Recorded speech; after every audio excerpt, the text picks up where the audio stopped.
இங்க பாரு பெரிய பொண்ணு, உங்க வீட்டு பால் காப்பிக்கு உங்க அண்ணன் வீட்டுல வருஷத்தட்டு வைப்பாவல்ல, அதுல ஆப்பிள் ஆரஞ்சு சாத்துக்குடின்னு என்ன பழம் வச்சாலும் எனக்கும் தந்துடணும் பத்துக்க. அதை ஒத்தையில நீயே வச்சு திங்கணும்னு நினைச்சிடக்கூடாது என்ன. ஆ, கால் வலிக்கு மூதேவி, காலை மிதிக்காத. ஓ சாரி சாரி, சரி மறந்துடாத என்ன. வருஷத்தட்டுல பழம் எனக்கும் பங்குண்டு. சரி அல்ப தாரேன், அலையாது அதுக்குன்னு. அது அந்த பயம் இருக்கட்டும். தூக்கி போட்டு மிதிச்சு விடுவேன் அம்மா. நீயும் பால் காப்பிக்கு என்ன செய்ய போறேன்னு நானும் பார்க்க தானே போறேன். நான் என்ன செய்யறது சொல்லு, என்கிட்ட என்ன இருக்கு, நான் என்ன செய்ய முடியும் உனக்கு சொல்லு. வேணும்னா உனக்கு ஒரு வாழ்த்து சொல்லலாம், அவ்வளோதான் என்னால் முடியும். உன் ஆற வயால எனக்கு ஒன்றும் நீ வாழ்த்து சொல்லாத. நீ வாய் வச்சாலே வழங்காது. நீ நல்லாருன்னு சொன்னாலும் அது நாசமாக தான் போவோம். நீ அதனால எனக்கு நீ வாழ்த்தே சொல்லான்டான். இந்த லட்சுமி அக்கா எங்கே சீக்கிரம் வருவாவ, தோட்டத்துக்கு போகலான்னு பார்த்தனா வந்து தொலைய மாட்டுக்கு. அவளை என்ன பண்ணிக்கிட்டு டக்க வந்து லட்சுமி போய் பார்த்துட்டு வா, ஓடு. ஆமாம் அதானே, அந்த லட்சு எங்கே போச்சு? போய் லட்சு லட்சு, எல்லாம் எல்லாம் இருங்களான்னு தான் வாரேன், சீக்கிரம் வாங்க. கொஞ்சம் கூட பஞ்சுவாலிட்டி இல்லையா உங்ககிட்ட? என்ன பஞ்சிலா, தலைவணிக்கு வைக்க பஞ்சா? அது போகிற வழியில் ஒரு மரம் கிடக்கும் பாரு, அந்த மரத்தில் இப்போ தான் காய் காய்ச்சி கிடக்கும்னு நினைக்கேன். வெடிச்சுப்போ அதுலேருந்து பஞ்சு எடுத்துக்கிடலாம். ஆனால் தலைவணி நீ தைக்க அளவுக்குலாம் அதில் பஞ்சு கிடைக்குமான்னு தெரியாது. வாங்க வேணா போகிற வழியில் பார்த்துட்டே போவோம். அட கோசா லட்சு, நான் எந்த பஞ்சை சொன்னால் நீங்கள் எந்த பஞ்சை சொல்கிறீங்க? வாங்க போகலாம். எனக்கு அந்த ஒரு பஞ்சு தான் தெரியும், தலைவணிக்கு வைக்க பஞ்சு. இவ்வளோ என்ன பஞ்சு சொல்லி எழுவே? எந்திரிலாம் மலமாடு. லட்சு கூடெல்லாம் ஒன்றும் எடுத்துகிட்டு வரலையா? சும்மா தான் வந்த மாதிரி இருக்கு. தோட்டத்துக்கு போகும்போது என்னமோ 2 3 கையில் வச்சிருப்பியல்ல, உன்னையும் காணோம். இல்லைல்ல, சுவாருக்கு கொண்டு போனான்னு தான் கூட கிடன்னு எல்லாத்தையும் தூக்குவேன். நம்ம இப்போ சும்மா தானே போயிட்டு வர போகிறோம், ஒரு எட்டு பார்த்துட்டு வருவோம். அவர் வேற நீ வந்தால் தான் ஆகுங்காரு, அதனால சும்மா போயிட்டு வருவோன்னு தான் இப்போ நான் போகிறேன். நான் அதனால வேற எதுவும் எடுத்துகிட்டு வரல. இந்த நம்மளும் சாப்பிட்டாச்சு, எங்கள் வீட்டுக்காரருக்கும் சாப்பாடு காலையிலே கொடுத்து விட்டாச்சு. வேற இருந்தாலும் வேற ஒன்றும் நான் கொண்டு வரல. ஆமாம், இப்போலாம் தண்ணி கிண்ணின்னு நிறைய எடுத்து வச்சிருப்பியல, ஒன்றும் கொண்டு வரலையா? இப்போதான் மூச்சு முட்டை நல்லா தின்றுருக்கு. இனிமே என்னத்துக்கெல்லாம் தண்ணி வெந்நிக்கிட்டு போகிற இடத்துல பார்த்துக்கலாம். வீட்டு அங்கே தோட்டத்தில் தண்ணி இருக்கும், மோட்டர் பைப்பாக்கில் அந்த தண்ணியை நல்லா சுத்தமான தண்ணியாக வரும், அதே குடிச்சிக்கிடலாம். வாங்கலாம். அது சுவார் கொண்டு போகும்போது தண்ணி கொண்டு போகிறது, இப்போ அங்கே குடிச்சிக்கிடலாம் எதாக இருந்தாலும். வாங்க, இப்போ தான் வெயில் தர ஆரம்பிச்சிட்டுல, போவ கரெக்டாக இருக்கும். இழிச்சு வச்சுக்கு சோத்தை கொடுத்துட்டு வர சொன்னா கொடுத்துட்டு வந்துட்டீங்களா 2 பேரும்? என்ன சொன்னா, சோறு கறி எதுவும் ஆக்கியிருந்தாளா இல்லை ஆக்காம தான் இருந்தாளா? ஆளு நல்லா தூக்கம், கதவை போட்டு தட்டு தட்டுன்னு தட்டி தான் ஆளை எழுப்பி சோத்தை கொடுத்துட்டு வந்திருக்கு. சோறு கறி எதுவும் ஆக்கணியான்னா இல்லைங்க. அப்போ என்னத்தை திங்களான்னு இப்படி தூங்கிட்டு அடக்கான்னே. எங்கள் வீட்டுக்காரர் மாதுளம்பழம் ஆப்பிள் பழம்னு வெட்டி பிரிச்சுக்குள்ளே வச்சுட்டு போயிருக்காரு, அதை தான் திங்களான்னு இருந்தேன்னு சொல்லிக்கிட்டு இருக்கா. ஆமாம், அதனால அதெல்லாம் அப்புறம் தின்னு இந்த சோத்தை தின்னுன்னு சொல்லி சோறை கொடுத்துட்டு வந்தோம். ஆமாம், எங்கே ஓடுறீன்னா நாங்களாம் தோட்டத்துக்கு போகிறோம் அப்படின்னு சொல்லிக்கிட்டு வந்தேன். சரி நான் தான் வர முடியல உங்கள் கூடன்னு சொல்லிக்கிட்டு இருந்தா, நீ வீட்டிலே பத்திரமா இரு அப்படின்னு சொல்லிட்டு விட்டுட்டு வந்துட்டோம். ஆமாம், அவள் எப்போ பார்த்தாலும் உங்களை கூட சுற்றிக்கிட்டு திரிவா, இப்போ வீட்டுக்குள்ளேயே கிடக்க அவளுக்கும் வெறுத்து தான் போவோம். ஆமாம் லட்சு, பாவம் தான் இடிச்ச வச்சு. அப்போ சோறு கறி ஒன்றும் ஆக்காம தான் கிடந்திருக்காளோ? சோறு கொண்டு போய் கொடுக்கலனாலும் பாவம் தான் போலையே. ஆமாம் லட்சியத்து, இனிமேல் தினமும் அவளை ஒரு எட்டு போய் பார்க்க போகணும் பார்த்துக்கிடுங்க, இல்லைன்னா சரிப்பட்டு வராது. இப்படி தான் சோறு கறி ஆக்காமல் திங்காமல் கிடப்பா, வேற வயிற்று பிள்ளைக்கு என்ன ஆகும்? அதுக்கு தான் வேற ஒன்றும் இல்லாமல் கிடக்கும் பட்னியா.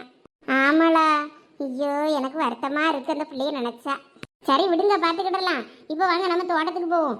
வேற நேரம் ஆகிட்டே போகுது, இன்னும் கொஞ்சம் நேரத்தில் உங்கள் பிள்ளைகள் வந்து யாரோ ஆட ஆரம்பிச்சிடும் நேரத்தை மாதிரி. ஆமாம் வாங்க, அவளுக்கெல்லாம் நான் ஒரு லெட்ரு எழுதி வச்சுட்டேன். நான் இப்படி தோட்டத்துக்கு போகிறேன் அப்படின்னு சொல்லிட்டு பூட்டிட்டு சாய் பக்கத்தில் வச்சுட்டு வந்திருக்கேன். வந்தேன்னா சோத்தை போட்டு தின்னுட்டு கடங்க படிச்சுக்கிட்டு நான் அம்மா வரேன் அப்படின்னு சொல்லிட்டு. அதான் நல்லது.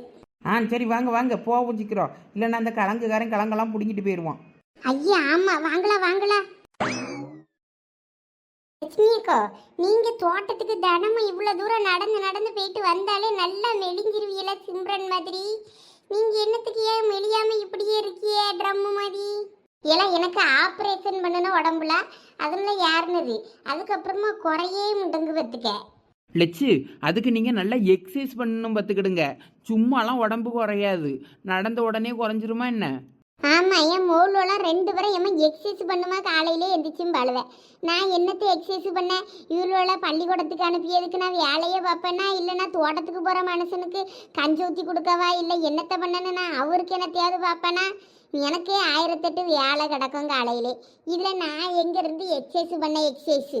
இங்கே பாருங்க லட்சி, காலையில் தான் பண்ணணும்னு கிடையாது, சாயங்காலம் கூட பண்ணலாம்.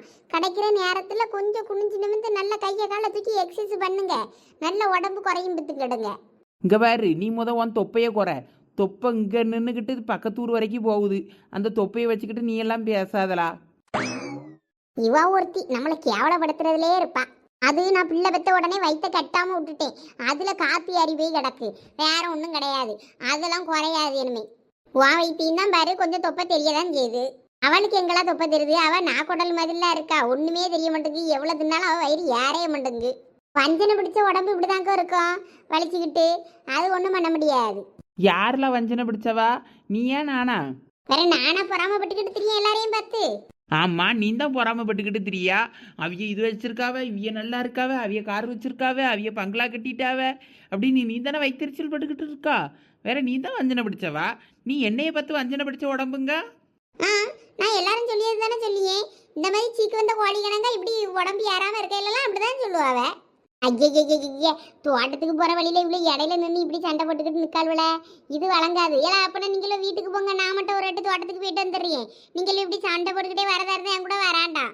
ஐயா லட்சு, நாங்கள் சண்டை போடலை. வாங்க போவோம். இல்லை வாழாவுமா ஒழுங்கா சண்டை போடாம. நீ வாயை முடிக்கிட்டு வா. உன் காரையாவது தூக்கிட்டு வந்திருக்கணும், அழகா போயிருந்திருக்கலாம் அவ்வளோ வரும். தோட்டத்துக்கு சும்மா வேடிக்கை பார்க்க போறதுக்கு கார் எடுத்துட்டு வருவா. காரை என்ன பெட்ரோல் போடுறியா? அதுக்கு வேற யாரையாவது பாரு. இல்லை பார்த்து போக மாட்டியல. ஏக்கா நீங்க பார்த்து வர வேண்டியது தானக்கா, தள்ளி போங்க, நாங்க வண்டி ஓடிக்கிட்டு வரோம்ல. வந்தனா டயர் கீரெல்லாம் பிச்சு போட்டுருவோம் பத்துக்க. இல்ல அவ்வளோ ஓடியாங்க, இந்த அக்கா இல்லாட்டினா டயரை பிடிக்கிட்டு விட்டுரும் போல இருக்கு. இல்ல ஓடுங்களா. இல்ல இந்த அக்காக்கு பைத்தியம் கடிச்சு வச்சுரும், ஓடி வந்துருங்க. பைத்தியம்னு சொல்லிட்டு போறான் உமால அந்த பையன். இல்ல நில்லுல குள்ள பையல, என்ன ஓட்டம் ஓடியான்னு பாரு. அவன் இந்த ஜில்லாவை விட்டே பறந்துட்டான். பெரிய பொண்ணு, எனக்கு ஒரு ஐடியா. என்ன ஐடியா? நம்மளும் இந்த பயல்கிட்ட ஒரு டயரை வாங்கிக்கிட்டு அப்படியே அடிச்சு தள்ளிக்கிட்டே போனோம்னு வை, தோட்டத்துக்கு சீக்கிரம் போய் சேர்ந்துடலாம். ஆளுக்கு ஒரு டயரை பிடிக்கிட்டு வரட்டுமா? எல்லாம் கேவலப்படுத்தாதீங்களா. டயரை தள்ளிக்கிட்டுனா நான் வராண்டே, நீங்களே வேணா தள்ளிக்கிட்டு ஓடுங்க. லட்சு இனிமே அப்படியே போனா காடு தானே, காட்டுக்குள்ள அப்படியே உருட்டிக்கிட்டே போவோம். யாருக்கு தெரிய போகுது? சின்ன வயசுல விளையாடுனது இப்ப இது விளையாடும் போது ஆசையா இருக்கு. உங்களுக்கு மட்டும் தான் ஆசை இல்லையா என்ன? இல்ல அதெல்லாம் உருட்டிக்கிட்டு போனா ஆசைலாம் இருக்கும். யாராவது பார்த்தா சிரிச்சு விடுவாள்வலா. ஐயோ லட்சு யாரு பார்க்க போற அந்த காட்டுக்குள்ள? ரெண்டு பயலுகிட்ட பிடிங்கிட்டு வரேன் இருங்க. ஆமா லட்சு ஜாலியா இருக்கும் இருங்க. நான் அந்த பின்னாடி நிறைய பையலும் உருட்டிக்கிட்டு வருது டயரை, அதுல ரெண்டு பிடிங்கிட்டு வரோம் ஆளுக்கு ஒண்ணு. ஆமா பெரிய பொண்ணு ஓடியா. என்ன இவ்வளவு சொல்ல சொல்ல கேட்காம பயலுகிட்ட போய் டயரை பிடிங்கிட்டு வரேன்னு போறாளுவே. டயரை உடுத்திக்கிட்டு கேவலப்படுத்தி விடுறாளோ போல இருக்கேன் நம்மள. இவ்வளோ உருட்டியதும் இல்லாம நம்மள வேற உருட்ட சொல்லுவாளுவல. ஐயா அக்கா நான் தரமாட்டேன். இலையை தூக்கி போட்டு மீச்சு போடுவேன், ஒழுங்கா தந்துரு டயரை. சின்ன பயிலுகிட்ட மல்லு கட்டி அல்வல கேவலப்படுத்திட்டு அடக்காளுவ. நம்ம தனியாவே வந்திருக்கலாம் போல இருக்கு. கொண்டு அவாடு அழுதுகிட்டு உங்க அம்மா கிட்ட போய் சொல்லுவியே, யார்கிட்ட போய் சொல்லுவியே, போய் சொல்லு ஓடு. நாங்க டயர் ஓட்ட போறோமே. பெரியவனே ஓட்டு ஓட்டு ஓட்டு. லட்சு இங்க பாருங்க, டயர் ரெடி. இந்தாங்க லட்சு உங்களுக்கு ஒரு டயரு. எல்லாம் எனக்கெல்லாம் ஒன்றும் வேண்டாளா, நீங்கள் போய் என்னனையும் ஓட்டுங்க, நான் வேணா சும்மா வரேன். லட்சு வேண்டான்னு சொன்னீன்னு வைங்க, நாங்க பாட்டுக்கு ஓட்டிக்கிட்டு வேகமா போயிருவோம். அப்புறம் நீங்க தான் லாஸ்டா கிடப்பிய. எல்லாம் சும்மா இருங்களா, நான் வரல இந்த விளையாட்டுக்கெல்லாம். என்ன லட்சு நம்மளோட குழந்தை பருவத்துக்கே போலான்னு உங்களை கூப்பிட்டா வர மாட்டேங்கியே. இந்தாங்க பிடிங்க லட்சு, நீங்களும் ஓட்டுங்க, சொன்ன கேளுங்க. இவ்வளோ சொல்ல சொல்ல கேட்காண்டாளுவ. கொண்டாங்களா? அதானே, பிடிங்க பிடிங்க. இதை உருட்டிக்கிட்டு போனா கேவலமா இருக்கும், அவ்வளோ சிரிச்சு விடுவாளுவ பார்த்தேன்னா. அப்படிதான் உருட்டிக்கிட்டு ஓடுங்க. அப்படிதான் போட்டும் போட்டோம்.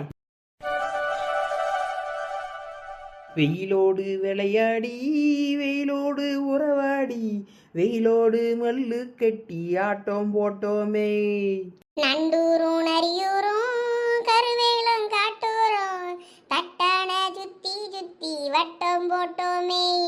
பசி வந்தா குருவி முட்டை தண்ணிக்கு தேவங்கொட்ட பறிப்போமே சோளத்தட்ட புழுதிதான் நம்ம சட்டை புழுதிதான் நம்ம சட்டை.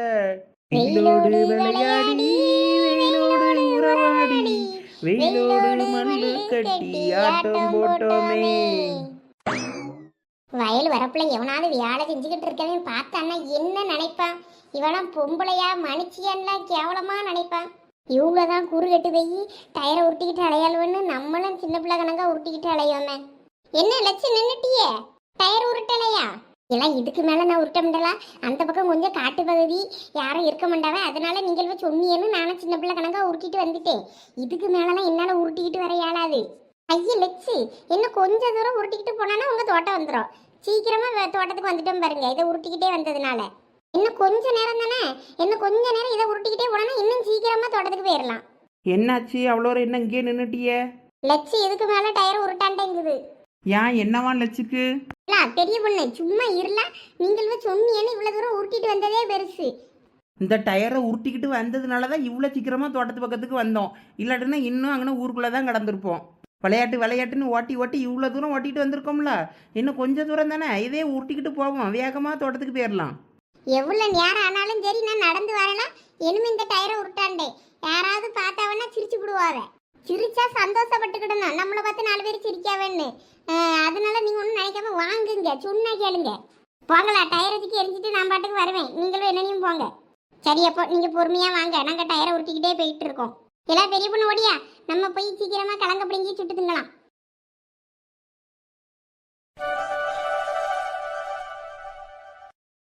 நம்ம வீட்டு பிள்ளைகள் கூட இப்படி டயர் ஓட்டினது இல்லம்மா, இந்த பிள்ளைகளும் எப்படி ஓட்டிக்கிட்டு போறாளுவே. இதுவெல்லாம் என்னத்த சொல்ல. ஓரம்போ ஓரம்போ ஐயா வண்டி வருது. எங்க வண்டி கண்ட்ரோல் இல்லாம வருது. ஐயோ, இடையில ஒரு பைக்காரன் வரானே, பைக்கு வண்டி மேல ஏத்திருமோ? ஏமா பார்த்து போக மாட்டியா? நீ பார்த்து போடாவ என்ன? ஏம்மா நல்லா நாக்கு தள்ளி போச்சு. லட்சி, உங்க தோட்டத்துக்கு வந்ததா இளநீ ஏதாவது வெட்டி தருவீங்களா இல்லையா? நாக்கு தள்ளுது. டயர் ஓட்டிட்டு வந்து நாங்க ரொம்ப டயர்ட் ஆயிட்டோம். வாங்களா, உங்களை யாரு இப்படி ஓட்டிட்டு வர சொன்னது? லட்சு, இவ்வளோ நேரத்துக்கு இவ்வளோ ஸ்பீடாக வரணும்னா இந்த மாதிரி வண்டி தான் தேவை. நல்லா உற்சாகமாக ஜாலியாக வரலாம். அதுக்கெல்லாம் காரில் கூட இவ்வளோ ஃபாஸ்ட்டாக வந்திருக்க முடியாது. இந்த வண்டியை வச்சுக்கிட்டு எவ்வளோ ஃபாஸ்ட்டாக வந்து பார்த்தீங்களா? இதுதான் உடலுக்கு ஆரோக்கியமான வண்டி. இது தெரியாமல் அவ்வளோரம் கார் வாங்கிக்கிட்டு இலையாங்க. ஆமா, நல்லா உடம்பு குறையும் பாருங்க, நல்லா வியாத்து ஊத்துது, இளைக்குது. இந்த மாதிரி ஒரு 4 ட்ரிப் அடிச்சோன்னு வைங்களா, உடல்ல எந்த நோயும் வராது, மனசு ஆரோக்கியமா இருக்கும். உருட்டுங்க உருட்டுங்க, நல்லா உருட்டிக்கிட்டு அலைங்க. செக்கில் ஆட்டின சுத்தமான உருட்டுங்கிறது உங்கள உருட்டு தான். சரி சரி விடுங்க லட்சு, எங்களுக்கு இப்போ ஏதாவது வேணும் திங்கிறதுக்கு. என்ன வச்சிருக்கிய? நான் என்ன திங்கிறதுக்கு மடியில கட்டிக்கிட்டாலாம் வந்திருக்கேன், நானும் வெங்காயம் ஆட்டிக்கிட்டு உங்கள கூட தானே வந்தேன். இல்ல லட்சி, உங்க தோட்டத்துல திங்க ஏதாவது இருக்கான்னு கேட்கா. தோட்டத்துல ஏதாவது திங்க கிடக்கான்னு போய் தேடினாதான் பார்க்க கிடைக்கும். நானே எங்க வீட்டுக்காரன் எங்க கிடக்காரு என்னன்னு அவருக்கு இனிமே போன் அடிச்சு கூப்பிடணும். இந்த கிழங்கு பிடுங்கிறதுக்கு இங்கதான் வருவாருன்னு நானே இங்கே வந்தேன். இங்கே நான் ஆளை காணுமேன்னு நானே பார்த்துக்கிட்டு இருக்கேன். ஏற்கனவே போட்ட கிழங்கு இந்த இடத்துல அவ்வளவும் பீலி முளைச்சி போச்சு. இதை பிடுங்காம அந்த ஆளை விட்டுட்டேன். எனக்கு இதுவே ரொம்ப வருத்தமா இருக்கு. லட்சி, இது எல்லாம் பனங்கிழங்கு போட்ட இடமா? ஆமாம், அங்க பாரு அவ்வளவும் பீலி முளைச்சி எப்படி வடலியா நிக்குன்னு. இங்க நிறைய பனைமரம் நிக்க வைக்கிய. இந்த பனையில விழுந்த காய் எல்லாத்தையும் இந்த சைடு தான் போட்டு முக்குனேன் போன வருஷம். அதுதான் அவ்வளவும் இப்ப வடலியா நிக்குது. நீங்க என்னத்துக்கு இந்த கிழங்கெல்லாம் பிடுங்காம விட்டியே? பிடுங்கிருக்க வேண்டியது தானே. இது எல்லாம் வியாபாரத்துக்கு போட்டது. போன தடவை விலை கம்மியா எடுத்தானுவலா, அந்தால ஒருத்தனும் பிடுங்காண்டா அப்படின்னு சொல்லி அந்தால போட்டுட்டேன். அதுதான் இப்படி பீலி முளைச்சு நிற்கு அவ்வளவும். அதான் இந்த தடவை போட்ட கிழங்காவது கரெக்டான விலைக்கு கொடுக்கலாமன்ட்டு தான் நான் இப்போ ஓடி வந்தேன். இல்லாட்டின்னா அவன் இந்த தடவை வந்து பிடிங்கிட்டு போனான்னா அவ்வளோத்தையும் போன தடவை மாதிரி நட்டத்துக்கு தான் போவோம். ஓஹோ, அதுக்கு தான் இப்போ அடிச்சு பிறண்டு ஓடி வந்தியில தோட்டத்துக்கு. ஆமாம், எனக்கும் கொஞ்சம் இலைக்க தான் செய்து வாங்கல, இந்த நிழல்ல கொஞ்சம் உட்காருவோம். ஆமாம் லட்சு, வாங்க இதில் உட்காருங்க. அப்புறம் தண்டை பண்ணி எனக்கு ஃபோன் பண்ணுங்க, அவிய வரட்டும். எப்பப்பா இன்னும் என்ன வெயில் அடிக்குது. நம்ம 3 மணிக்கு வீட்டில இருந்து கிளம்பணும், ஒரு 3:30-4 மணி இருக்காது. இன்னும் வெயில் இப்படி அடிக்குதே. ஆமா பதில லட்சு. லட்சு, எனக்கு ஒரு டவுட்டு. என்னெல்லாம் டவுட் உனக்கு? இப்போ இதுல பீலி முளைச்சு நிக்குதுல்ல அந்த கிழங்கு. ஆமா, இப்போ இந்த கிழங்க பிடுங்கினா உள்ள கிழங்கே இருக்காதோ? அது எப்படின்னா பீலி முளைச்சப்புறம் கிழங்கு இருக்கும்? கிழங்கு இருக்காது. நான் செடியை வர ஆரம்பிச்சிட்டுல, அதுக்கப்புறம் எங்க கிழங்கு உள்ள இருக்கும்? 1-2 இலை தானே வந்திருக்கு, அப்ப கிழங்கு உள்ள இருக்க தானே செய்யும். உள்ள உன் மாமியா இருப்பா. பீலி கொஞ்சோളം முளைச்சாலே கிழங்கு உடனே அழுவிடும், ஒன்று அப்படியே அடுத்து மரமாக ஆரம்பிச்சிடும். அதனால தான் அதை கரெக்டான நேரத்தில் பிடுங்கியது, கிழங்கு வளைஞ்ச உடனே பிடுங்கிடணும்னு. அல்லாட்டினா இப்படி பீலி முளைச்சி ஒன்று கவாமல் ஆயிரம் நாரா தான் உடனே பிடுங்கியது. ஓஹோ, சரி, இப்போ போட்ட கிழங்கு எங்கே கிடக்கு? இந்தா அந்த பக்கம் போனோம், அங்கே தான் முச்சி போட்டிருக்கேன். அப்போ இந்த பீலி முளைச்சடலாம் இந்த இடத்துல ஃபுல்லாக பனைமரமாக வளர்ந்துருமோ? ஆமாம், இன்னும் கொஞ்ச நாளில் நல்லா வடலி பெருசாயிரும். அப்புறம் வடலி, அப்புறம் குட்டி பனையாக இருக்கும், அப்புறம் வளர்ந்து அப்படியே பெருசாயிரும். அது அப்படியே கிடக்கட்டும். பாய் முனைய பிறகு ஓலைக்கு ஆகிக்கிடும்ல, நம்மளே வெட்டி எடுத்துக்கிடலாம். எப்பா ஒரு பனைமரம் இருந்தா என்ன யூஸ் என்ன? ஆமா, பின்ன என்ன லட்சுமி அக்கார தோட்டத்துல இருக்க பனையெல்லாம் வித்தாலே பெரிய பங்களா கட்டலாம் போல இருக்கு. 2 பிள்ளைக்கும் 100 150 பவுன் நகை போடலாம் போல இருக்கு இருக்க பனையை வித்தா. நானும் அடுத்து முருங்கை தோட்டத்துக்கு கூட இந்த பனங்காயை 2 3 பனங்கொட்டையை பின்னா இங்கே இருந்து தூக்கிட்டு போய் பிடுங்கி எங்க தோட்டத்தில் கொண்டு வச்சிடணும். எங்க வீட்லயும் எங்க தோட்டத்துலயும் பனைமரம் வளரட்டும்னு. இவா ஒருத்தி என்னத்தை கண்டாலும் அள்ளிட்டு போயிடணும்னு தான் இருப்பா. இருங்களா, எங்க வீட்டுக்காருக்கு ஒரு ஃபோன் அடிச்சு பார்க்க எந்த பக்கம் கிடக்காருன்னு தெரியல. எந்த திசையில கடந்தாலும் ஃபோன் அடிச்சு கூப்பிட்டா கொஞ்சம் இங்கே வருவார்ல. வந்த அப்புறமா அந்த கிழங்குக்காரன் எங்க போனா என்ன ஆனான்னு கேட்டு பார்ப்போம். அடிங்க அடிங்க, சீக்கிரம் ஃபோன் அடிங்க. சொல்லு லட்சுமி. ஆமா, நீங்க எங்க இருக்கீங்க? நான் தோட்டத்துல தான் இருப்பேன், வேற எங்க இருப்பேன்? நானும் நம்ம தோட்டத்துல தான் நிக்கேன். கலங்கு விடுங்கன்னா அந்த ராஜபாண்டி அவனை ஒருத்தன் வாரான்னு சொன்னியல்ல, அவன் என்ன எங்க வந்தானா இல்லையா? இந்தா அவங்கிட்ட தான் பேசிக்கிட்டு இருக்கேன். வந்துட்டான். அவனை வந்தேன்னா வழக்கு மத்தலால சாத்தி விடுவேன்னு சொல்லுங்க. கிழங்கு எவ்வளவுக்கு எடுப்பீங்க?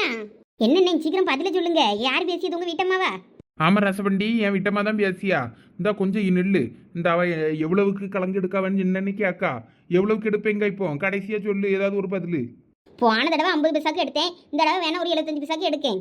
ஏமா லட்சுமி, 50 பைசாவா? போன தடவை 50 பைசாக்கு எடுத்தானா, இந்த தடவை 75 பைசாக்கு எடுக்கானா ஒரு கிழங்கு.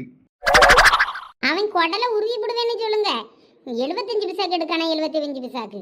நான் வேற யாருக்கிட்டையாவது கிழங்க கொடுத்துக்கிட்டே, நீ வேண்டான்னு சொல்லுங்க. இல்லாட்டினா நான் வாரேன். எங்க நினைக்கிய? நான் இங்க பனங்கொட்டை குழி பக்கத்துல தான் வந்தேன். நீங்கள் இங்கே தான் அவனை கூட்டுக்கிட்டு வருவீன்னு நினைச்சுக்கிட்டு. அப்படியா? இரு, அப்ப நான் அவனையே கூட்டுக்கிட்டு வாரேன். நீ எதுக்கும் பேசி பாரு. சரி, அவனை கூட்டிக்கிட்டு முத வாங்க. அவனை நான் 4 கேள்வி நாக்கப்படுங்கிய மாதிரி கேட்டுக்கிட்டோம். என்னன்னு சொல்லியாவாக்கா? அவ உன்னை அந்த பனங்கிழங்கு பிடுங்கி இடத்துக்கு வர சொல்லியா? வந்து நீ என்ன ஏதுன்னு பேசிக்க. வாரேன். இன்னைக்கு எப்படியும் கிழங்கு பிடிங்கிட்டு போயிடணும்னு நான் சாக்கோட தான் வந்திருக்கேன். இன்னைக்கு கிழங்கு பிடிங்கிட்டு தான் போறது முடிவு பண்ணிட்டேன். வாரம் கிழங்கு ஆனா 75 பைசாக்கெல்லாம் என் பொண்டாட்டி ஒத்து வரமுண்டா. நீர் பார்த்து விலையே சொல்லும். அப்பதான் நீர் கிழங்கு பிடுங்கலாமா வேண்டாமான்னு முடிவு பண்ண முடியும். சரி, நான் பேசிக்கிட்டேன். வேணா ஒரு ரூபாய்க்கு போட்டு முடிப்போம். தோட்டத்தை நல்லா செழிப்பா வச்சிருக்கீங்களே. செடி செத்த குப்பைன்னு ஒன்றும் இல்லாம அழகா வச்சிருக்கீரு. ஆமா, வேற என்ன வேலை? தோட்டத்தை பராமரிக்கிறது தானே நம்ம வேலை. என்னக்கோ சொன்னவ தண்டபாணி, என்ன இவ்வளோ கோவப்பட்டிருக்கிய? போன தடவை 50 பைசாக்கா எடுத்தானதான் நான் வேண்டான்னு அந்த குழியை வெட்டி முக்கிட்டு போனேன். இந்த தடவை 75 பைசாக்கு எடுத்துக்கிட்டேன்னு வந்திருக்கான். இவரும் மண்டையாட்டிக்கிட்டு இருக்காரு. இன்னைக்கு வாரட்டு இந்த 4 நாக்க பிடிங்கிய மாதிரி கேள்வி கேட்கணும்னு தான் இருக்கேன். எந்த காலத்தில் 40 45 பைசா 50 பைசான்லாம் விற்றுக்கிட்டு இருக்கியாரு, இன்னும் என்ன நினச்சிக்கிட்டு இருக்கியாரு உமர் நினப்பில்லன்னு சொல்லி கேட்கேன். அதானே, இப்போல்லாம் 50 பைசா 75 பைசாலாம் எங்கே செல்லணும்னு இன்னும் அந்த விலைக்கு போட்டு எடுத்துட்டுட்டாக்காரு. எங்கள் அக்காலாம் அவள் ஊரில் கிழங்கு 3 ரூபா 5 ரூபாய்க்கு வாங்கிட்டு போகிறான்னு ஒரு கிழங்கு ரேட்டுன்னு சொல்லியா. கிலோ 100 ரூபா 150 ரூபாய்க்கு கூட எடுக்கானுவேன். நீ என்னன்னா இப்படி கொடுத்துட்டு இருந்தியாக்கோன்னு சொல்லி சத்தம் போட்டா. அதனால தான் நான் அந்த குழியை முக்கி போட்டேன். அதான் அந்த குழியெல்லாம் இப்படி பீலி முளைச்சி போய் நின்னதுக்கு காரணம். அதான் இந்த தடவை அந்த ஆளை நாக்கு பிடுங்கிய மாதிரி 4 கேள்வி கேட்டுட்டு தான் விடணும்னு இருக்கேன். இப்படி அடுத்தையில ஏமாற்றி பிழைக்கிற பிழைப்பு உமருக்கு தேவையான்னு. அதானே, கிழங்கு அது பாட்டுக்கு சும்மா விளைஞ்சாலும் அதெல்லாம் சும்மா விட்டுற முடியுமா என்ன? காசு சும்மா வந்தால் விட்டுறக்கூடாது. என்ன லட்சு எல்லா சும்மா வருதுன்னு ஒன்றும் நினைக்காத. அவ்வளோ தோட்டத்துக்கு முழுக்க இருக்க மரத்துவல்ல இருந்து விழிய பழத்தை எல்லாம் கூடையை கொண்டு போய் பறக்கி தலையில் வச்சு சமந்து ஒரு இடம் கொண்டு வந்து சேர்த்து மண்ணெல்லாம் போட்டு வெட்டி அதுக்கு பாத்தி பிடிச்சி அதை நல்லா முக்கி தண்ணி எடுத்துகிட்டு வந்து கோரி கொண்டு ஊற்றி அது கிழங்கு கொண்டு வர வரைக்கும் அதை நாங்கள் படுத்து பாடு பார்த்து அதை வளர்த்து வைக்கிறது. என்னமோ சும்மா முளைக்குதாமே சும்மா. எல்லாருக்கும் அந்த நினப்பு தான். அந்த பனங்கிழங்கு வளர்றதுக்கு தண்ணி ஊற்றி அதை பாத்தி எடுத்து பார்த்து பாதுகாத்து கொண்டு வர்றவங்களுக்கு தான் தெரியும் அதோட கஷ்டம். விற்கும்போது காசு வந்த உடனே சும்மா காசு வாங்கியவன் நினப்பு உங்களுக்கு. சரி லட்சு, கோவப்படாதீங்க. லட்சு, நீங்கள் என்னத்துக்கு இவகிட்ட போட்டு குறை கொடுத்துட்டு அடக்கிய? அவளுக்கு எல்லாம் ஈஸியாக தான் தெரியும். ஒவ்வொரு பொருளும் எப்படி வருதுன்னு அதை உருவாக்குறவங்களுக்கு தான் அது கஷ்டத்தோட அருமை தெரியும். இவளுக்கு தெரியாமல் இப்படி தான் பேசிக்கிட்டு இருப்பா. நீங்கள் விட்டு தள்ளுங்க இவளை. இல்ல லட்சு, பனங்கிழங்கு வித்து கூட சம்பாதிக்கலாமான்னு எனக்கு இப்பதான் விஷயம் தெரியுது. அதனாலதான் ஆச்சரியமா கேட்டேன் பார்த்துக்கிடுங்க, வேற ஒன்றும் இல்லை. நீங்க அப்படியே தண்ணி ஊற்றி பாதுகாத்திருந்தாலும் நீங்க என்ன தினமும் வந்து தண்ணி ஊற்றி இருக்க போறீங்க? அதுக்கப்புறம் அது பாட்டுக்கு மண்ணுக்குள்ள இருக்க தண்ணியை உறிஞ்சிதானே வாழ்ந்துருக்கும். அதனால எப்படியும் சும்மா கிடக்க கிழங்குதான் நல்ல விலை போகுது. இதுவும் நல்ல பிஸ்னஸ் தான். நீ நம்ம தோட்டம் வைக்க போறீங்கல்ல, செலவு பண்ணி பாரு. அப்பதான் எல்லா நல்ல விவரமும் தெரியும் உனக்கும். ஏக்கா எப்படி இருக்கியே? வாரம் உங்களை தான் தேடிக்கிட்டு இருக்கேன். ஆமா, கிழங்கு என்ன விலைக்கு எடுக்கீரு? கிழங்கு பத்தியனாக்கா நான் 50 பைசா 75 பைசாக்குள்ள தான் எடுத்துக்கிட்டு இருக்கேன் பார்த்துக்கிடுங்கக்கா. என்ன உங்களுக்காக 1 ரூபா போட்டு எடுத்துக்கிட்டீங்க. இங்க பாருங்க, 1 ரூபாலாம் கட்டுப்படி ஆகாது. போன தடவை நீங்க நட்டத்துக்கு என்கிட்ட கிழங்கு எடுத்து என்னதான் அந்த குழியவே வெட்டி முக்கி போட்டேன். இதுல அவ்வளவும் வீணா இப்ப பீலி முளைச்சு போய் கிடக்கு. எனக்கு இதுவே பார்க்க வைத்தறிச்சலா இருக்கு. உங்ககிட்ட மறுபடியும் கிழங்கு விற்கிற ஐடியா எனக்கு இல்லை. என்னக்கா அப்படி சொல்றியே? போன தடவை நமக்கு என்னமோ சின்ன பிரச்சனை ஆகி போச்சு, அதனால வேற வேண்டான்ட்டு நானும் போயிட்டு நீங்களும் அந்த போட்டுட்டீங்க. அதுக்காண்டி இந்த தடவை நம்ம வியாபாரத்தை வேண்டான்னு சொல்லியது நல்லா இல்லை பார்த்துக்கிடுங்கக்கா. என்ன 1 ரூபாய்க்கு போட்டுக்கிட்டீங்களா? கிலோ 100 ரூபாய்க்கு கிழங்கு போகுதான். நீர் என்னன்னா 1 ரூபாய்க்கு எடுக்கன்னு சொல்லி கேட்டுக்கிட்டு இருக்கீங்க என்கிட்ட. அக்கா அப்படியெல்லாம் சொல்லாதீங்கக்கா. கிலோ கணக்குல அவங்க வந்து தராசு எடை போடும்போதே அவனை கொண்டு அடிப்பாடுவேன். நீங்க அதை நம்புறீல? நான் கிழங்கு 1 ரூபா கணக்கு போட்டாலும் ஏமாத்தே முடியாது. கிலோ கணக்கு அவனும் கண்ணுக்கு தெரியாம அடிச்சுட்டு போயிருவானுவேன். நீங்க அது தெரியாம கிலோ கணக்குக்கு கொடுக்கீங்களே. பரவாயில்ல, கிலோ கணக்கு அவனை ஏமாத்தினாலும் பரவாயில்ல கண்ணுக்கு தெரியாம. ஆனா உங்ககிட்ட நான் தெரிஞ்சே கொடுத்து ஏமாற மாட்டேன். போய் அக்கா அப்படி சொல்லாதீங்கக்கா. என்ன நீங்களாவது சொல்லுங்கண்ணே அக்காக்கு. இங்கே பாருப்பா, நான் சொல்லிலாம் ஒன்றும் இந்த வீட்டில் எந்த காரியமும் நடப்படாது. அவள் சொல்லியது தான். நீ அவள் என்ன சொல்லியாலோ அதுபடி கேட்டு இது பண்ணிக்க. அப்போன்னா கிழங்கு கிடைக்கும். என்னண்ணே இப்படி அக்காக்கு சப்போர்ட் பண்றியே? சப்போர்ட்டு ஒன்றும் இல்லை. எனக்கு இந்த வீட்டில் ஒரு சப்போர்ட்டும் கிடையாது. நீ தான் பேசி இன்னுக்கிடணும். எனக்கு வேலை கிடக்கு, நான் போகிறேன். எங்க நில்லுங்க. போறேன் ஏறு. நான் இவரையும் கூட்டிட்டு போறான். போ ஏக்கா இன்னைக்கு போகும்போது எப்படியும் கலங்கோட தான் கையோட தான் போவேன்னு நான் சாக்குக்கெல்லாம் சைக்கிளில் கட்டி எடுத்துக்கிட்டு வந்திருக்கேன். நீங்க என்னன்னா போங்கிய. சரிக்கா, உங்களுக்கு வேண்டாம் எனக்கு வேண்டாம். ஒரு கிழங்கு 2 ரூபா போட்டு எடுத்துக்கிடுறேன். நட்ட வந்தாலும் பரவாயில்ல. தயவு செய்து உங்க கிழங்கு வந்து கொஞ்சம் நல்லா இருக்கும் பார்த்துக்கிடுங்க. மற்ற கிழங்கு விட மற்ற கிழங்குலாம் எல்லா இடத்துலையும் நாராக இருக்கும், சவுக்குன்னு இருக்கும். ஏதாவது ஒரு கம்ப்ளைண்ட் இருக்கும். உங்க கிழங்கு நல்லா இருக்கும் பார்த்துக்கிடுங்க. நல்லா மாவு போல நல்லா இருக்கும். அதனால தான் சொல்லியேக்கா. இங்க பாருங்க, நல்லா இருக்கும்னு தெரியுதுல்ல. அப்புறம் என்னத்துக்கு இவ்வளவு குறைச்சி எடுக்கியாரு? அப்ப ஒரு 3 ரூபா 4 ரூபா போட வேண்டியது தானே ஒரு கிழங்குக்கு. ஐயோ அவ்வளோலாம் சொல்லாதீங்கக்கா. அவ்வளோனா நமக்கு கட்டுப்படியே ஆகாது. வேற நம்ம கை காசு போட்டு நான் வாங்கிட்டு போற மாதிரி ஆகும். நான் நட்டத்துக்கு விற்க முடியுமாக்கா கிழங்க? நானும் லாபத்துக்கு வித்தாதானக்கா நல்லா இருக்கும். இங்கே பாருங்கண்ணே. என்னம்மா சொல்லு பாப்பா. இங்கே பாருங்கண்ணே, நான் அன்னைக்கு கூட காரில் போகும்போது ஒரு இடத்துல பார்த்தேன். 5 கிழங்கு தான் வியாவை வச்சிருந்துச்சு. 50 ரூபாய்க்கு வாங்கினேன். 5 கிழங்கு 50 ரூபானா ஒரு கிழங்கு 10 ரூபா ரேட்டு வருது. நீங்கள் என்னென்னா 50 பைசா 75 பைசா 1 ரூபா இங்கேயே. அங்கே நாங்கள் வாங்கி சாப்பிடும்போது பார்த்தோன்னா 50 ரூபாய்க்குலாம் வாங்கி சாப்பிடியோம். அப்போ நீங்கள் இங்கே கம்மி ரேட்டுக்கு எடுத்து கொண்டு நல்லா விற்கிய, அப்படி தானே? என்ன சொல்கிற பெரிய பொண்ணு? ஆமாம் லட்சு, ஒரு நாள் நான் போகும்போது வாங்கி சாப்பிட்ருக்கேன். கலங்குதுங்க ஆசையாக இருந்துன்னு. ஆனால் இவரு கேட்க ரேட்டு கொஞ்சம் கம்மியாக தான்க்கா தெரியுது. நீங்கள் சொல்கிற மாதிரி ஒரு 3 ரூபா 4 ரூபாய்க்கு எடுத்துகிட்டு போனாலும் நல்லது தான். நீங்கள் கொஞ்சம் இந்த ஆள்கிட்ட பார்த்து பேசி விற்றுக்கிடுங்க. இதெல்லாம் சரிப்பட்டு வரணும்னு எனக்கு தோணலை இந்த ஆள். ஏமா என் பொழப்புல மண்ணடி போடாதம்மா பாப்பா. நீ நாங்கள் இங்கே 1 ரூபாய்க்கு எடுத்துகிட்டு போய் அங்கே 2 ரூபாய்க்கு விற்போம் தான், இல்லைன்னு சொல்லலை. ராஜபண்டி, நீ எப்படிப்பட்ட வித்தகாரன்னு எனக்கு தெரியும். நானும் கேள்விப்பட்டிருக்கேன். அங்கங்க இப்படி அப்படியும் பேசி மழுப்பி வாங்கி நிறைய ரேட்டுக்கு வித்துறியர். என்ன எம்மா, என்கிட்ட வாங்குறவன் என்கிட்ட 2 ரூபாய்க்கு தாம்மா வாங்குவான். நான் உங்ககிட்ட 1 ரூபாய்க்கு வாங்கினேன்னா நான் அங்கே போய் 2 ரூபாய்க்கு விற்பேன். அவ்வளோதான், எனக்கு அவ்வளோதான் லாபம் கிடைக்கும். அதுக்கப்புறம் விற்கவே வியாப வச்சு விற்பான். ஒருத்தன் ஒவ்வொரு மாதிரி விற்பான்லாம். அவன் ரேட்டை கூட்டி வித்துக்கிடியான். அதுக்கு நான் என்னம்மா பண்ணுவேன்? இடத்தரகரா இருக்கவே நல்லா சம்பாதிச்சுக்கிடியான். விலையை வச்சவனுக்கு ஒரு லாபமும் இல்லை. என் கிழங்கு ஒரு கிழங்கு 3 ரூபா போட்டு நீர் பிடுங்குறதா இருந்தால் பிடிங்கிட்டு போ, இல்லாட்டின்னா நீர் பிடுங்காண்டான். இடத்த காலி பண்ணும். என்னம்மா நீ பொசுக்குன்னு இப்படி சொல்லிட்டா? அவன் 5 கிழங்கு 50 ரூபாய்க்கு வாங்கினேங்க. எனக்கு அப்படியே பக்குன்னு இருக்கு. நான் இனிமே ஒரு கடை போட்டுடலாம் போல இருக்கு. நான் கிழங்கு பிடுங்கியே. சரி, உனக்கு வேண்டாம் எனக்கு வேண்டாம். 2 ரூபாய்க்கு நான் கிழங்கு எடுத்துக்கிட்டேன். இந்த விலைக்குலாம் நான் யாருக்கிட்டையும் கிழங்கு எடுத்ததே இல்லைம்மா. நான் உங்ககிட்ட இவ்வளோ தூரம் கேட்கம்ல. நீ ஏம்மா கொஞ்சம் கூட இறங்கி வர மாட்டேங்க? அதெல்லாம் முடியாதுண்ணே. 3 ரூபாய்க்கு எடுத்துக்கிறதா இருந்தால் எடுத்துக்கிடுங்க, இல்லாட்டினா நீங்கள் போங்க. நான் கிலோ கணக்குக்கு விற்றுக்கிடியே. ஏம்மா யாரும்மா உனக்கு 3 ரூபாய்க்கு கிழங்கு எடுத்துக்கிடியா? எனக்கு நட்டம் தாம்மா வரும். என்கிட்ட வாங்குறவே 3 ரூபாய்க்கு வாங்க மாட்டேன். நான் 4 ரூபா எனக்கு ஒரு 50 பைசாவது லாபம் வச்சுனா கொடுக்கண்டாமா? அதுக்கு வாங்கணும்ல எவனாவது என்கிட்ட இருந்து வேற. சரி, அப்போ நீங்கள் கிளம்புங்க. என்ன கொஞ்சம் சொல்லுங்கண்ணே உங்கள் வீட்டை மாட்டேன். நான் இவ்வளோ தூரம் இறங்கி வரமுல. ஒரு 2.50க்காவது வர சொல்லுங்க. குறைஞ்சி இறங்கி வரைய முடியுங்க அவளை. நான் தான் சொன்னேன்லப்பா, என் பொண்டாட்டி என் வீட்டம்மா என்ன சொல்லியாவளோ அதுதான்னு. 3 ரூபாய்க்கு நீ கிழங்கு வாங்குறதா இருந்தால் வாங்கிட்டு போ. சரி, வேற சவத்தை வேற வழி இல்லை. இன்னைக்கு எனக்கு வியாபாரம் வேற பண்ணணும். எனக்கு எப்படி இன்னைக்கு கிழங்கு தேவைப்படுது. சரி, நான் 3 ரூபாய்க்கு எடுத்துக்கிடியே. சரியம்மா, எனக்கு நட்டமோ லாபமோ நஷ்டமோ என்னமோ இருந்துட்டு போகுது. நாளைக்கு 3 ரூபாய்க்கே கிழங்கு எடுத்துக்கிடியே. எங்கம்மா அடக்கு கிழங்கு? இன்னொரு இடத்துல வர்ற வழியில கிடந்தேம்மா, அங்கே தானே? இல்லை, அது கொஞ்சம் இன்னும் கொஞ்சம் விளையணும். இன்னொரு இடம் போட்டிருக்கேன் கிழங்கு, அங்கே வாங்க. அது நல்லா விளைஞ்சிருக்கும். அங்கே வந்து பிடுங்கிக்கிடுங்க. சரிம்மா, வந்து இடத்த காட்டு, பிடிங்கிட்டு போட்டோம். முன்னாடி போங்க, நான் வழி காட்டுறேன்.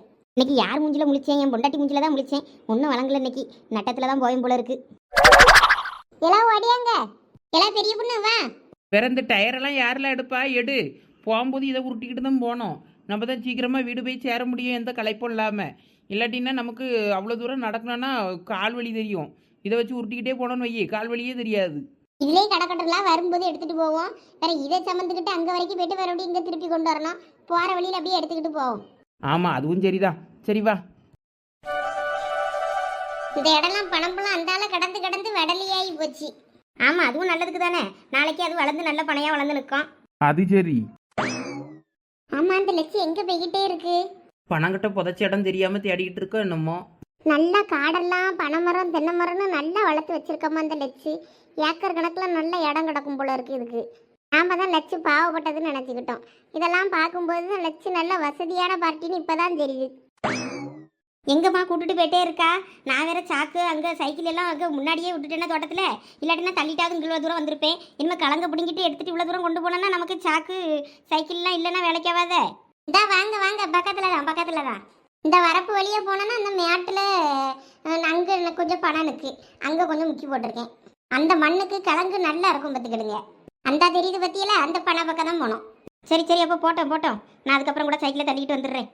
வாங்க பெரிய பொண்ணு, நம்மளும் அன்னைக்கு வீட்டுக்கு கிழங்கு கொஞ்சம் அள்ளிட்டு போயிடுவோன்னே. எப்படி இருந்தாலும் பிடுங்குவார்ல, பிடுங்கும்போது கழிவுன்னு சொல்லிட்டு 2-3 கிழங்கு அப்படியே நைஸாக நம்ம திருடி எடுத்து கொண்டு போயிடுவோன்னே. எப்படி அந்த மூக்கு பக்கத்தில் வெட்டுப்பட்டுன்னு ஐயா அதை கொண்டு போக முடியாது பத்துக்க. 2 நாளில் அது கெட்டு போயிடும் பூசண பத்த மாதிரி. அதனால வேண்டான்னு விட்டுட்டு போயிடுவோம். அந்த கிழங்கெல்லாம் நம்ம வெட்டும் போதே நைஸாக பார்த்து அந்த மூக்கு பக்கத்தில் வெட்டி விட்டுருணும் பத்துக்க. வெட்டினா எப்படி அவன் வேண்டான்னு இருவானா, அந்த கிழங்கெல்லாம் நம்ம வீட்டுக்கு தூக்கிட்டு போயிடலாம். லெச்சு காதில் விழுந்துச்சு, உன் காற்றை அறுத்துறோம். சும்மா இருந்துரு. கேட்டால் கூட அது தந்துடும் லெச்சு. இந்த மாதிரி களவாணி புத்தியில் நீ களவாண்டணும்னு நினச்சேன்னா தூக்கி போட்டு மீச்சு போடும் பார்த்துக்க. அப்புறம் அந்த பணங்குழிக்குள்ளே ஒன்றையும் சேர்த்து முக்கி வச்சிரும். கவனமாக இருந்துக்க, சொல்லிட்டேம்மா. லட்சி செஞ்சாலும் செய்யும். ஒழுங்க முன்னாடி பார்த்து போ. இந்த இடம் தான் பார்த்துக்கிடுங்க. என்னம்மா இதில் கிழங்கு கம்மியாக தான் கிடக்கும் போல இருக்கு. இங்கே பாருங்க, பார்க்கறதுக்கு தான் அதில் அப்படி தெரியும் கொஞ்சம் கிடக்க மாதிரி. நான் நல்லா நெருக்கமாக போட்டு வச்சிருப்பேன் கொட்டையை. அதனால கிழங்கு நல்லா நெருக்கமாக இருக்கும் பார்த்துக்கிடுங்க. நீங்கள் தோண்ட கிழங்கு வந்துக்கிட்டே இருக்கும். எப்படியும் இதுலேயே 500 கொட்டைகணும் போட்டிருப்பேன். ஏன்னா பெரிய பொண்ணு என்னலா லட்சு பனங்கிழங்கு போட்ட இடத்த காட்டியேன்னு சொல்லிட்டு கடைசியில் ஏதோ சாவு குழியை காட்டிக்கிட்டு இருக்குது. யார் அவைய சொந்தக்காரங்களை அங்கே புதைச்சிருக்காவளோ, அதை தான் இந்த ஆள்கிட்ட காட்டிக்கிட்டு இருக்குதோ. அட பைத்தியக்கார கோசா இல்ல, அதைத்தான் லெச்சு பனங்கிழங்கு போட்ட குழின்னு காட்டிக்கிட்டு இருக்கு. நீ என்னன்னா பொணத்தோட குழியான்னு கேட்டுக்கிட்டு இருக்க. ஐயோ அது பனங்கிழங்கு போட்ட இடமா? நான் யாரையும் புதைச்சிருக்கு போல இருக்கு, எதுவும் தெரிஞ்சியே சொந்தக்கார ஆளு போல இருக்கு. அதைத்தான் அந்த ஆளுகிட்ட சொல்லிக்கிட்டு வராவன்னு நினச்சிக்கிட்டு இருக்கேன். நம்ம வேற இந்த நேரத்தில் வந்துட்டோமே, பியாகா பிடிச்சிக்கிடுமா தொப்புள்ள கொஞ்சோட எச்சதுப்பி வைப்போமான்னு யோசிச்சுக்கிட்டு இருந்தேன். இப்போதான் தெரியுது நீ சொன்னப்புறம் அது பனங்கிழங்கு போட்ட குழின்னு. நான் உண்மையாவே யாரையும் அங்கே புதைச்சிருக்கு, அது பொன குழின்னு நினச்சிட்டேன். சரிம்மா, அப்போ கடைசியாக 3 ரூபாய்க்கு தான் நீ ஒத்துருவியோ? இங்க பாருங்க, மறுபடியும் இப்படி பேச்ச மாத்திட்டு இருக்க கூடாது. அப்பனா மறுபடியும் கிழங்க பிடுங்க விட மாட்டேன், பாத்துக்கிடுங்க. இடத்த காமிச்சு தந்துட்டா நம்ம பாட்டுக்கு பிடிங்கிட்டு போயிட்டு இருக்கலாம்னு நினைச்சுக்கிடாதீங்க. என்னை யாரும் ஏமாத்த முடியாது.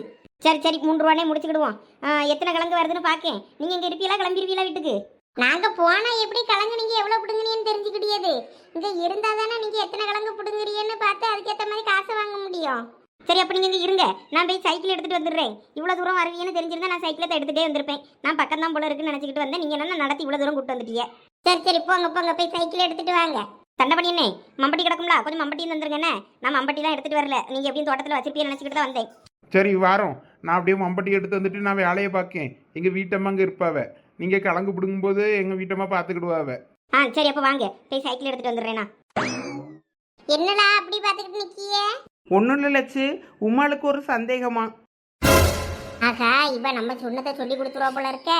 நம்மள இந்த குழியில போட்டு முக்கிட்டு போயிருமா இல்லாட்டினா லட்சு. என்ன பெரிய பொண்ணு? ஏன்னா பெரிய பொண்ணு நல்லா இருப்பா, வாயை மூடலாம்.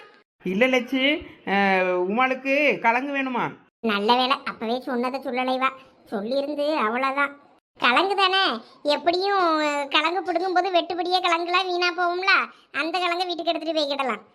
சரி லட்சு, இங்க பாருங்களா, இந்த இடத்துல முன்னாடிலாம் நாங்கள் நிறைய காணம் போடுவோம் பார்த்துக்க. காணம் நிறைய காய்க்கும். நல்லா அது முத்துனதுக்கு அப்புறமா பறிச்சு நல்லா சாக்கில் போட்டு துவன்னு துவைச்சி எடுப்போம். நல்லா அது அழகா பிரிஞ்சு வந்துடும். அந்த தோடு தனியாக அந்த முத்து போல் அந்த காணம் தனியாக நல்லா இருக்கும். நல்லா துவையெல்லாம் வறுத்து அரைச்சி சாப்பிட்டோன்னா சூப்பராக இருக்கும். வாங்கலாம், அந்த கிழங்கு பிடுங்கி வரைக்கும் நாங்கள் நல்லா எங்கேயாவது உட்காருவோம். வாங்க லட்சு. பெரிய பொண்ணு, எனக்கு ஏதோ சமாதி பக்கத்தில் உட்கார்ந்துருக்க ஃபீல் தான் வருது. கிழங்கு புதைச்ச இடம் மாதிரியே தெரில. அந்த ஆள் வந்து கிழங்கு பிடுங்கின்னு வந்து இந்த குழியை தோண்டும் போது போனங்கன்னு எந்திரிச்சு வந்துடாதே. போனால் இருந்துச்சுன்னா பக்கத்துலேயே உன்னையும் சேர்த்து முக்கிட்டு போயிடுறோம். அவ்வளோதானே, துணைக்கு இருந்துக்கன்னு. இல்லை அப்படி எதுவும் பண்ணிடாதீங்களா? என் புருஷனுக்கு நான் ஒரே ஒரு பொண்டாட்டி, என் பிள்ளைக்கு நான் ஒரே ஒரு அம்மை தானா இருக்கேன். என்னதான் பெரிய பொண்ணு இந்த உமாளுக்கு? ஒன்றும் இல்லை லட்சுமி அக்கா, நாங்கள் 2 பேரும் சும்மா தான் பேசிக்கிட்டு இருக்கோம். ஒன்றும் இல்லை. இந்த சரசக்கா எந்த அளவு போனாதான் அவியெல்லாம் வந்திருந்தா நல்லா இருக்குமேனு கேட்டுக்கிட்டு இருந்தேன். அதை தான் பேசிக்கிட்டு இருந்தோம். அவிய எந்த அளவு போனாவன்னு தெரியல நீக்கிட்டு இருந்தா பெரிய பொண்ணு. சரசு தோட்டம் நம்ம தோட்டத்துக்கு நான் தான் அந்த பக்கம் இருக்கு பத்தியா, அது அவ தோட்டம் தான். அவ வீட்டுக்காரன் அந்த பக்கம் தான் வேலை செஞ்சுட்டு அடப்பான். அவனும் இப்போ பக்கத்தில் உள்ள நிலம் வாங்க ஆரம்பிச்சிட்டாவ. தெரியாத உனக்கு? அப்படியா? ஆமாம், அந்த பக்கம் ஒரு தோட்டம் பாதை இல்லாமல் ரொம்ப நாளாக கிடந்தது. அந்த பாதையோட சேர்த்து வாங்கிட்டாவல. இந்த 4 முடி நம்மக்கிட்ட ஒரு விஷயத்தையும் லீக் அவுட் பண்ண மாட்டேங்குதே. உங்ககிட்ட மட்டும் அவ்வளோத்தையும் சொல்கிறதுனால உங்களுக்கு எல்லா விஷயமும் தெரியுது, எங்களுக்கு ஒன்றும் தெரிய மாட்டேங்கு. உன்கிட்ட சொன்னாதான் நீ வாயிலையும் வயிற்றுலையும் அடிச்சுக்கிட்டு வீய. வேற எங்கே உன்கிட்ட சொல்ல தோணும்?